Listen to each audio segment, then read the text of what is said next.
Hello everybody, in today's video we're going to be going over some colder temperatures in the eastern United States. We'll actually have a little bit of frost and freeze for the central United States today. So we're going to be going over the actual low temperatures for tonight and tomorrow morning, just to prepare you guys who live in that part of the country. And then in the second half of the video, we're going to mainly be talking about the upcoming pattern over the next week to 2 weeks, where we'll be dealing with much more colder temperatures for the eastern United States. We'll have some of those frosts starting to pop up in areas like the Ohio Valley and the interior Northeast, and generally it will start to feel a little bit more like fall and winter. So we're going to get out of this milder pattern and we're going to go into more of a fast moving and colder pattern for many of you guys. So before we get into the video, I just want to say that if you have any comments or questions, just leave them down below in the comment section. If you have any special requests,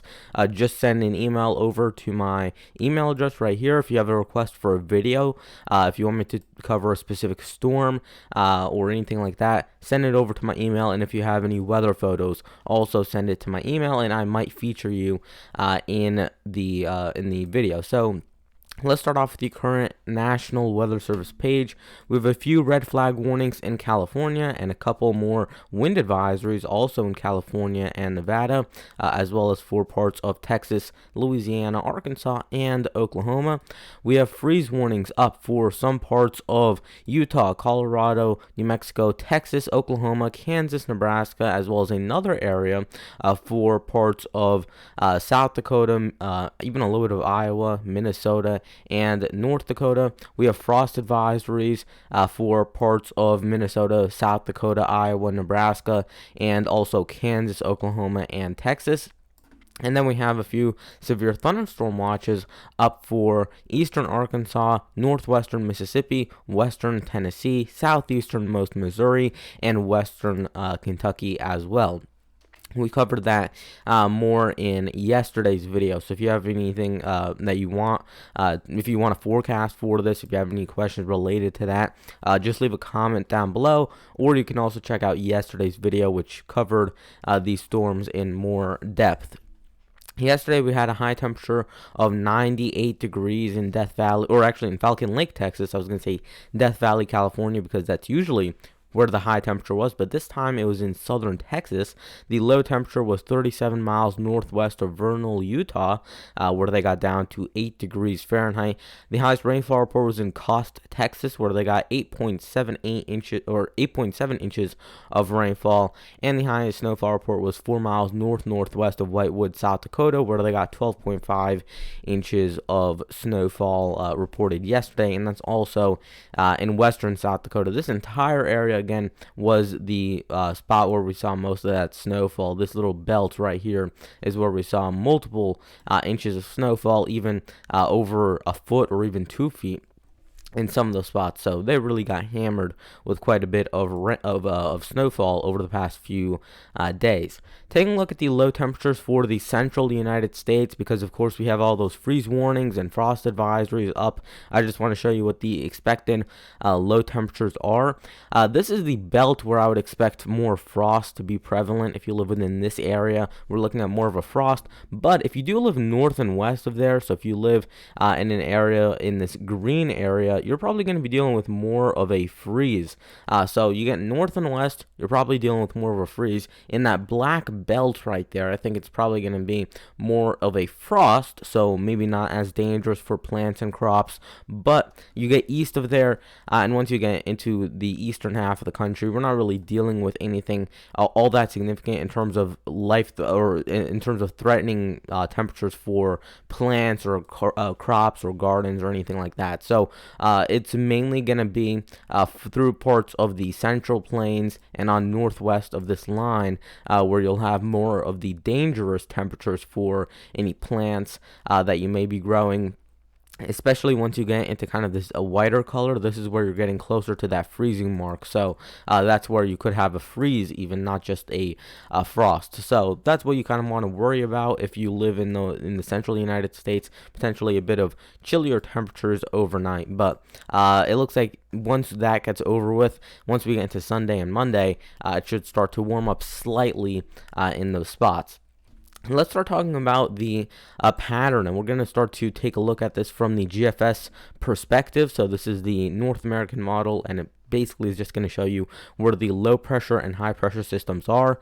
A low pressure system is going to be indicated by kind of those blue and green colors, and then in the orange colors, that's where you're going to see high pressure systems being located. Low pressure typically is associated with colder temperatures, and high pressure is usually with the warmer temperatures. So you can see that if we were to look at the same map, but let's push that back a week or so ago, you would have been seeing the complete opposite. We would have had a big trough into the west and then that ridge over the top of the eastern United States. But what we're seeing now is that we don't have any more huge ridging out in the eastern United States, and we also don't have a blockade over the North Atlantic. So the entire pattern is starting to move west to east, meaning that not just the warmer temperatures are moving to the east, but also the colder temperatures. So you're going to kind of have waves in and out of these colder temperatures.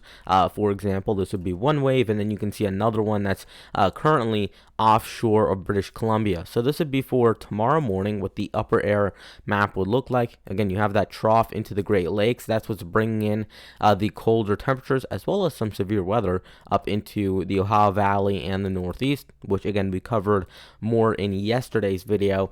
If you look at this for Monday of this upcoming week, you can see it turns much colder for especially the Northeast, but we do have that band of warmer temperatures in the central United States, and then we have more cold air into the western United States as well. So it's a fairly fast moving pattern. We're not going to have one set area that will be constantly cold like what we saw a couple weeks ago, where it was very cold in the west and basically everywhere else was a blowtorch. It's going to be a pretty fast moving pattern. We're not going to have as much stagnation within these storms. So these are all going to be moving further to the east. So if you get rid of this colder system, that means that you're probably going to go into a warmer pattern for 2 or 3 days. And then after that, by that time, that low pressure over the west will eventually make its way to the east. And then you'll get into a colder pattern for another 2 or 3 days. It's going to be a very back and forth pattern. It's going to be tricky to forecast, but it will bring some relief from the warmer temperatures. So this would be by Wednesday of next week, the 20th, and you can see that we're dealing with a little low pressure system out through the central plains, but nothing too dramatic. That'll grow once again into another well-developed low pressure. You have that defined trough into the east with the big ridge over the western United States, bringing in some warmer temperatures. But again, we have more low pressure off of the west coast, and that would be right to the west of that high pressure, and that's going to move onshore as well. So there's that low pressure that was once off the shore of the west coast. Now it's onshore of the west coast, and we have 2 areas of low pressure, one in the east and one in the west, with more high pressure right in the middle there for the central plains, where they'll have a little bit of kind of warmer temperatures, maybe a little bit of a break from the colder temperatures. But again, eventually you're going to see this one move to the east, this cold air will move to the east, and this warmer air will move to the east. It's going to be kind of a constant train of colder, warmer, colder, warmer, colder, warmer. So you're going to have in between those 2 pockets of colder temperatures some warmer, milder air for maybe 1, 2, or 3 days, and then it'll move back into a chillier type of pattern. And if we just look continuing to go on, you could move this on for another week, 2 weeks, or 3 weeks, and you would probably see something similar happening. You have by the 26th of October, still pretty much that same exact pattern. We have the ridge into the central part of the country. We have a little trough off the east coast. We have more cold air into the west, which is eventually going to be moving further to the east again. So it's going to be, again, one of those fast, progressive moving type of systems or type of patterns where you're going to have one storm after the next. So it's going to be definitely a fun one to track. If we look at why this is happening, it's going to be all dependent on these oscillations. So These basically track the pressure patterns over a certain geographical area. So, for example, right now we're looking at the East Pacific Oscillation, which, as it says in the name, covers the eastern Pacific, but mainly the eastern third of the Pacific. So, from the Aleutian Islands of Alaska, maybe a little bit east of there, all the way to the west coast is where that area covers. And basically anywhere in the anywhere you live in the United States, you would want that to be negative if you like colder temperatures. It's not really too necessary. If it's even just close to normal, then it's not really going to have a big effect on the pattern. The only time this would really have an effect on the pattern is when it was up here near 3 or 4 standard deviations above the mean. But when you look at the white dots, which are the forecasted track or the forecasted pattern change within this EPO oscillation, you can see that it's going to be maybe within 1 or 2 standard deviations of the mean, and that's on the below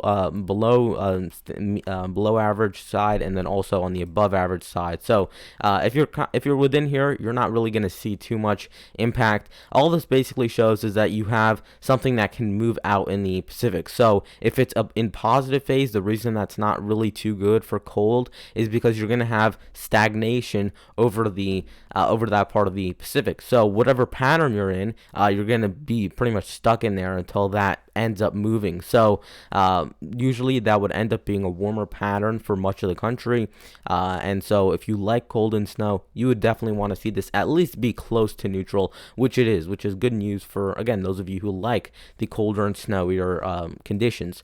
If we look at the PNA now, you want the opposite here. You want this, if you live in the eastern 2/3 of the country from the Rockies on east, you want to have this going up, and you want to see this up above the average, and you want this to at least be 1 standard deviation above the mean, and you can see that we have that. So for right now, we're actually still in that negative PNA, but I want you guys to realize something, that we were not in too cold of a pattern into early October, and when we look at the PNA, you can see it was pretty much close to 0, so it wasn't really having an effect on the pattern. But as we went colder and colder in the west and warmer into the east, this is the 6th of October, the 11th of October, 16th of October, you can see that we're dealing with still very cold in the west and warm in the east throughout that entire time. And when you look at this graph, you are 3 or 4 standard deviations below the mean. And now that we're starting to rise up closer to the average, you're now starting to see a bit of a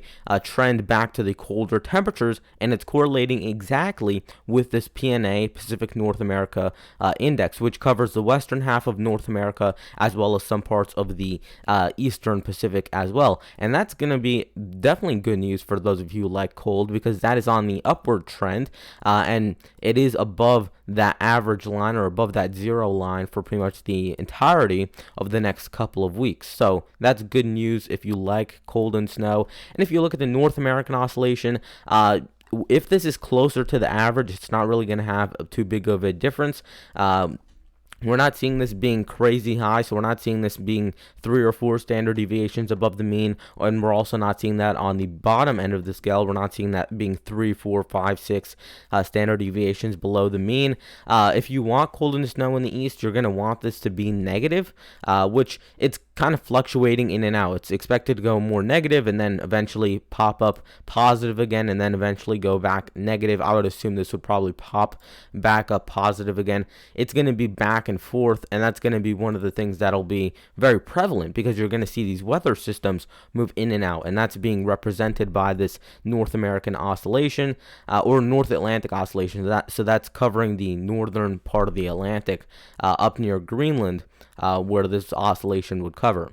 Now, if we look at the AO, the Arctic oscillation, this one is also quite important, because this shows you whether the colder temperatures are being bottlenecked in the polar regions, areas like northern Canada, the Arctic Circle, whether it's kind of just staying there, or whether it's being able to come down into the United States and Canada. And when it's negative, that indicates that you have more fluctuation, that it's not as strong, which means that it can come down to the United States. If it's a very strong polar vortex, you're really not going to see too much cold air, because it's so strong that it's trapping in all those below normal temperatures, which is how the United States gets the cold air.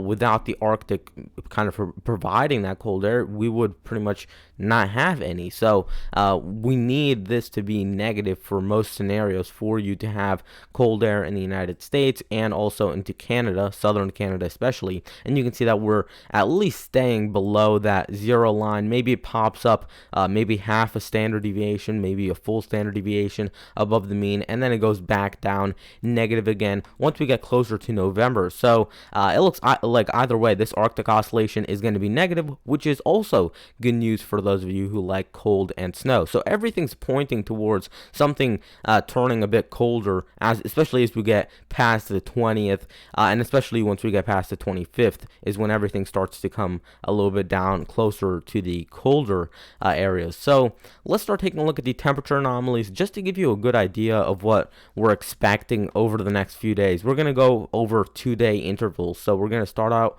on Saturday, then we'll go to Monday, then to Wednesday, and so on. So you're starting off with some colder temperatures into the central plains. That's why we have those frost advisories, those freeze warnings into that area. We do have a storm system which is up in Ontario, which is bringing in severe weather along the Ohio Valley. It's also bringing in much warmer temperatures along the East Coast. But that's not going to last for too long. If we move this on to Monday, which is the 18th, you can see that we have some colder temperatures mainly for the eastern and southern United States.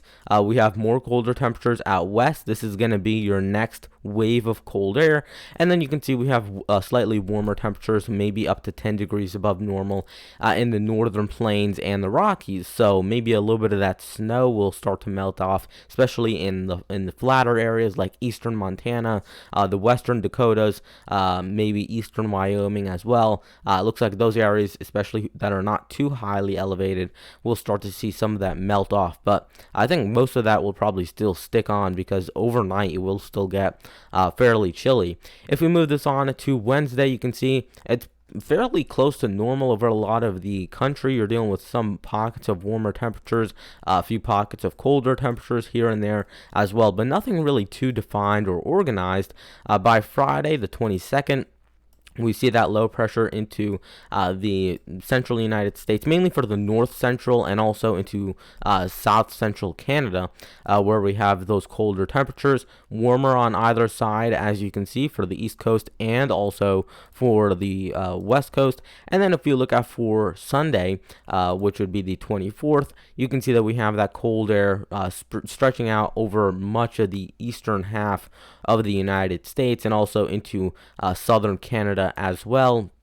And that only intensifies as we get into Tuesday, which is the 26th of October. So overall, fairly chilly pattern, even on the surface. That's not just in the upper atmosphere like we were looking at before. It is also on the surface. So you're going to be dealing with quite a bit of chilly weather in these areas. Now, something that is interesting, and this is a new tool that I found, which I think I'm going to start to use more in the wintertime especially, but this is the chances of you seeing your temperatures go below 0 degrees Celsius, which is equivalent to 32 degrees Fahrenheit. And this is going to be useful, especially for those of you who are farmers or who have a garden or any type of plants that you want to keep alive during the winter. This is going to be important, and I think I will probably start to show this up more in the video. So there's two different dates that I want to show you guys for the potential of strong cold temperatures. And this is the European ensemble model. So it's taking 50 member models, and what it's doing is getting the amount of models that are showing a temperature below 0 degrees Celsius, which is again 32 Fahrenheit, in one specific area. So for example, if 40 out of the 50 models are showing that northern New Hampshire is going to get a temperature below 32 degrees, then on this map it would show that would show an 80% chance. So it's basically just showing you what percentage of those 50 member models are showing below 32 temperatures for any given date. So this would be by Tuesday morning, the 19th, and this is going to be the one day when New England especially is going to get hit with some rather cold temperatures. Once you get north of the Massachusetts state border with Vermont and New Hampshire, I think it is a fairly good shot that you do get in on some of the frost. You're looking at above a 65% chance in that yellow, and then you're looking at in the orange color even above an 80 or 85% chance. In the red, it's pretty much a guarantee. You're looking at 90 to 95%. This also includes if you live in Montreal or Quebec City, so along that corridor right there, you guys are also in on a good chance of seeing below 0 degrees Celsius temperatures for that morning. So this is the first day, but that's going to be isolated for the Northeast. When we're looking at a broader scale of things, when we're looking at something that could affect a much larger part of the country in terms of the land area, we're going to really want to focus in on next weekend. So this would be the 24th. I'm thinking that between the 23rd and the 25th, maybe into the 26th as well, we're going to have a few days right in a row that could definitely produce a little bit of frost in these areas. So again, that's 32 degree temperature threshold. This is the chances that you get in on that. So the 30% chance line is this blue line right here. So you can see that that covers a good portion of the northern United States. I would say the northeastern quarter of the country pretty much has a 30% or higher chance of seeing below 32 degree temperatures on that date, which is the 24th. But this is also the same map, pretty much an identical map as what you would see on the 23rd, 24th, 25th, 26th. So that entire 3 or 4 day time frame, you're going to be seeing a very similar area get hit with some frost and freezes. Now, the above 50% chance line is pretty much this green or teal color right there, and you can see that covers the upper Great Lakes, interior Northeast, and then much of Ontario and Quebec. So even if you're not getting below 32, because again, this is only tracking anywhere that's below 0 degrees Celsius, a lot of these areas, if you look at the actual low temperature maps, are not getting maybe to 32, but they're getting to 36, 35, 34 degrees. So that's still going to produce a little bit of frost. It will still be rather chilly, and it is something that you still need to take care of your plants. If you have them outside, you still don't want them to be out, depending on what type of plant it is, in temperatures below 36 or 37 degrees. I know some plants are a little bit more fragile than others, so you really want to pay attention to that with the plants or gardening. Because of course you don't want to lose a plant just because you didn't check the weather app that day. So just kind of being on top of things, especially in the fall, you can really get surprised with how chilly it is one morning. There's really quite interesting things that happen in fall when it comes to the colder temperatures. So these are a couple days that I did want to just talk about in terms of the colder temperatures. And if we're looking at anything in terms of snow, here's the GFS ensemble for the next 16 days, and you can see it's not going to really be anything that's going to be major in terms of snowfall. Now, I'm not at all looking at this for anything specific, but I just want to show you guys that if you're seeing anything about a big snowstorm, huge snowstorm on social media or wherever you find your weather information, it's probably not going to occur. If you live in the Rockies, in the higher elevations, maybe you get a little bit of snow, but over the next 15 days at least, we're looking at barely any snow for the eastern half of the country. It's just still way too early for that. Of course, something could pop out. If something does, then I'll definitely cover it on the channel. But you're going to start to see, especially as you get into the wintertime, more of the clickbait from people trying to get clicks on their site or views showing you that there's going to be a big snowstorm or yada, yada, yada. So that's probably not going to happen. If you see it on multiple sites, especially if you see it on the National Weather Service, if they post a warning or a watch or an advisory, then definitely you want to check that out. But if it's just from one source, just citing one model guidance, one piece of model guidance, really it's not going to be too reliable. So this is just to kind of disprove anything that you guys have been seeing. If you see anything with potentially big snowstorms or anything in the eastern half of the country, especially because you can see that's just not going to happen. We're dealing with over the next 15 days, an averaged out ensemble model basically showing close to nothing for many of these areas. So even though it might be cold in terms of the temperatures, it's going to be very rare that you would see that mix up with precipitation, at least at this point. If that does happen, of course, I'm going to be covering it on the channel, and of course, that would definitely be something interesting to see happen. I hope you guys did enjoy today's video. It is a bit of a longer one, but there's a lot of information to cover. Again, if you guys ever have any video ideas, just send them in the comment section below. Just send them to my email address. I check my email daily now, and I also check the comments pretty much every few hours, except for when I'm in school or when I'm sleeping, of course. So I'll pretty much respond within a couple or a few hours of you posting your comment.